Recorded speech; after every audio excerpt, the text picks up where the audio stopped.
صلی اللہ علیہ نبی المی وعلی آلہ صلی اللہ تعالی علیہ وسلم۔ حضرات محترم، آج جو ہمارا معاشرہ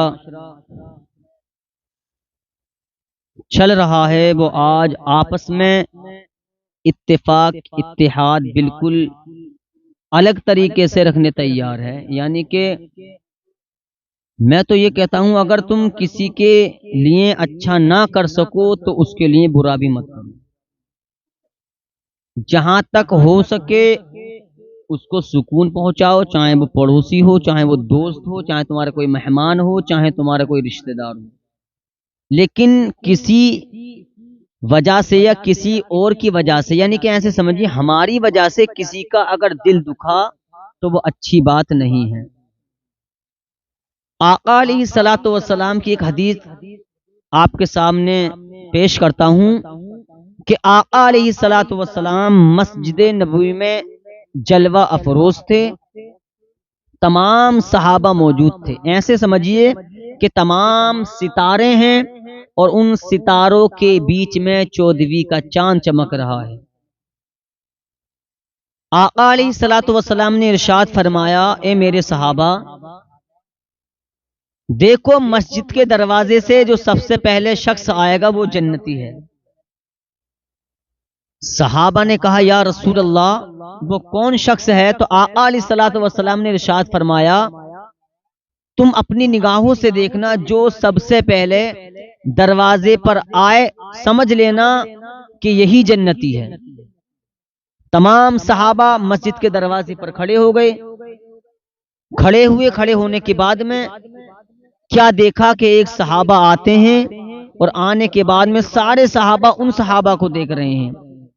پھر آقا علیہ الصلوۃ والسلام نے پھر دوبارہ ارشاد فرمایا کہ یہ شخص، یہ آدمی، یہ صحابہ جنتی ہے۔ اسی طرح 3 مرتبہ آقا علیہ الصلوۃ والسلام نے ان صحابہ کو جنتی قرار دے دیا۔ صحابہ نے عرض کی یا رسول اللہ ان کا ایسا کون سا عمل ہے جو آپ نے ان کو جنتی بتا دیا؟ آقا علیہ الصلوۃ والسلام نے ارشاد فرمایا،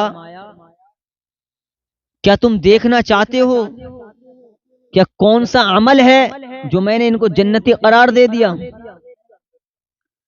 پھر انہی میں سے ایک صحابہ ان کے گھر پر مہمان بن کر پہنچے۔ پہنچنے کے بعد میں ان سے عرض کی کہ گھر میں کچھ تھوڑا ایسی معاملہ ہو گیا، میں چاہتا ہوں کہ میں آپ کے ساتھ آپ کے گھر مہمانداری کروں۔ ان صحابہ کے یہاں پہنچے تھے جن صحابہ کو میرے نبی نے جنتی قرار دیا تھا۔ اب یہ جب رات کو سوئے تو یہ دیکھ رہے تھے کہ یہ ایسا کون سا عمل کرتے ہیں جس کی وجہ سے آقا علیہ الصلوۃ والسلام نے ان کو جنتی بتا دیا، ایسا کون سا عمل کرتے ہیں؟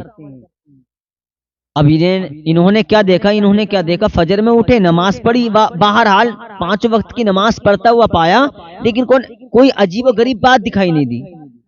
تو 2-4 دن کے بعد کیا ہوتا ہے کہ وہ جو صحابہ گئے تھے دیکھنے کے لیے کہ یہ کون سا عمل کرتے ہیں، تو وہ آنے لگے تو ان صحابہ نے کہا تھا کیا بات بھائی، تم تو مہمانداری کرنے کے لیے آئے تھے، کہاں جا رہے ہو؟ کہا میں گھر پر جا رہا ہوں۔ کہا کس لیے؟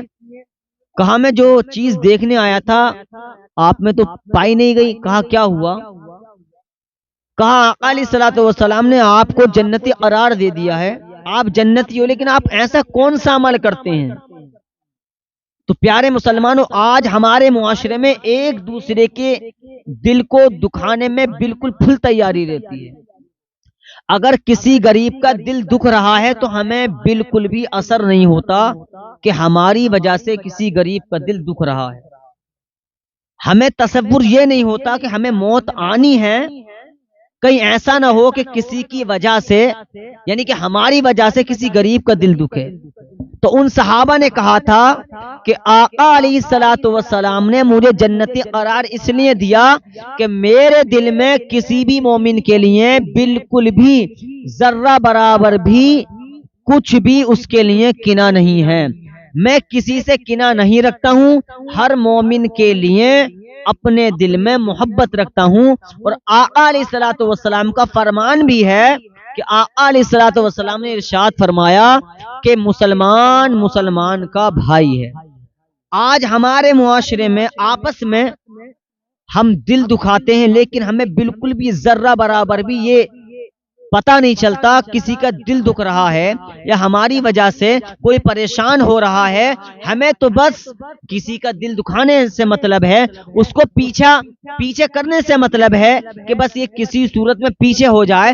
لیکن یاد رکھو پیارے مسلمانوں، جس کو اللہ تعالیٰ نوازتا ہے، پوری دنیا مل کر بھی اس کا برا چاہے اس کا برا نہیں ہو سکتا، اس لیے کہ اس کو وہ نواز رہا ہے جو اس کو رزق بھی عطا فرما رہا ہے، اولاد بھی عطا فرما رہا ہے۔